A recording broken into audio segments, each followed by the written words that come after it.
दौड़ लगा करके महाराज बाजार गए, वहां से माखन खरीदा, मिश्री खरीदा, क्योंकि घर में कुछ खाने को था नहीं महाराज। बाजार से खूब बढ़िया बढ़िया वस्त्र खरीद करके और लगे सामान खरीदने लग गया टाइम। इतनी देर में भगवान विदुर के घर पहुंच गए। और जैसे ही विदुर के घर पहुंचे महाराज, पीछे से आवाज लगाई, पट बंद था और माँ विदुरानी स्नान कर रही थी कि गोविंद आने वाले हैं, स्नान कर रही थी।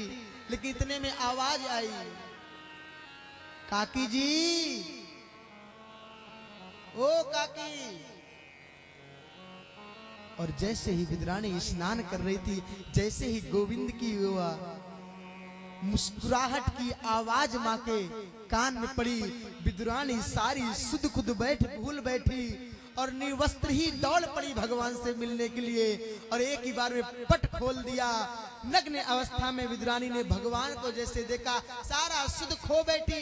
वस्त्र पहनी है कि नहीं पहनी, सारा सुध भूल गई महाराज। भगवान ने अपना पीतांबर उठा करके महाराज विदुरानी के वस्त्र पर डाल दिया महाराज। विदुरानी ने भगवान के पीतांबर को धारण किया। आओ आओ कन्हैया, आओ आओ, बहुत दिन बाद आए, आओ बैठो बैठो। भगवान के प्रेम में इतनी विकल हो गई कि बैठाना भगवान को भूल गई। एक पटा लाई और प्रेम प्रभु के प्रिय बन गई कि मैया उल्टा पटा करके रख दिया। और गोविंद भक्त के प्रेम में इतने विकल हो जाते हैं महाराज कि वो भी उल्टे पटे पर बैठ के, उनको भी सुध नहीं रहा कि उल्टा है। और इशारा किया, काकी भूख लगी है तेरे लाला की, मैं बहुत दिनों के बाद आया हूँ, कुछ खावे को मिलेगा।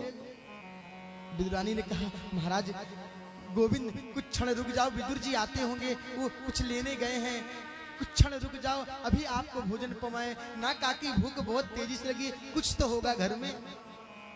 विदुरानी ने कहा, हाँ हाँ कुछ फल रखे हैं कल के। विदुरानी दौड़ कर गई और वहां से केला उठा कर लाई और गोविंद को केला पवाने लगी। लेकिन आश्चर्य की बात यह है कि विदुरानी गोविंद को देख रहे हैं, गोविंद विदुरानी को देख रहे हैं और दोनों एक दूसरे की नजर में ऐसे खो गए महाराज कि केले को छीलती है विदुरानी तो जो गूदा है उसे बाहर फेंक रही हैं और छिलका भगवान को दे रही हैं, तो भगवान भी छिलके को बड़े प्रेम से पा रहे हैं। जिस प्रकार सबरी जूठे बैर भगवान को पवावे, तो महाराज भगवान भी सबरी के प्रेम में, आहा क्या बात है। क्योंकि महाराज प्रेम वो है ना, जिन्हें दाम प्यारे उन्हें दाम दे दो, मुझे राम प्यारे मुझे राम दे दो, मुझे श्याम प्यारे मुझे श्याम दे दो। ऐसा प्रेम उमड़ा महाराज कि सबरी माँ जूठे बैर खिला रही तो राघव खाए जा रहे हैं।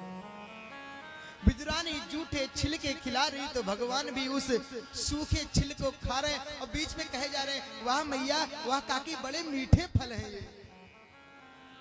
इतनी देर गए हैं, अंदर बैठे हैं, अरे कुछ पवाया? हाँ हाँ महाराज कुछ केले पड़े थे कल के, वही पवा रहे। विदुर जी दौड़ कर अंदर गए तो क्या देखे कि सारा गुदा बाहर है और मेरे गोविंद उस केले को पा रहे हैं महाराज, बड़े प्रेम से पा रहे हैं। विदुर ने देखा, अरे गोविंद क्या करते हो महाराज, ये क्या हाथ पकड़ लिया? गोविंद महाराज ये तो मेरी पत्नी बावरी हो गई है, या सुध ना रही, ये क्या पवा रही महाराज, गलती क्षमा करो महाराज, ये फल लाए हैं ये पाओ।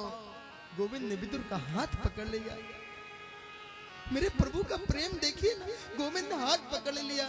काका तेरे माखन में आज वो प्रेम नहीं है जो आज मेरी काकी के ये छिलके, माता के ये छिलके मैं जानता हूँ छिलका है ये, लेकिन इसके प्रेम ने इस छिलके को इतना मीठा कर दिया महाराज कि ईख भी शर्मा जाए। ईख माने गन्ना। आज विदुरानी के प्रेम से ये छिलका भी इतना मीठा हो गया। मुझे ये तेरे माखन मिश्र ने यही छिलके खाने हैं। जब विदुर विदुरानी ने भगवान के स्वरूप को देखा, साष्टांग चरणों में गिर पड़े महाराज।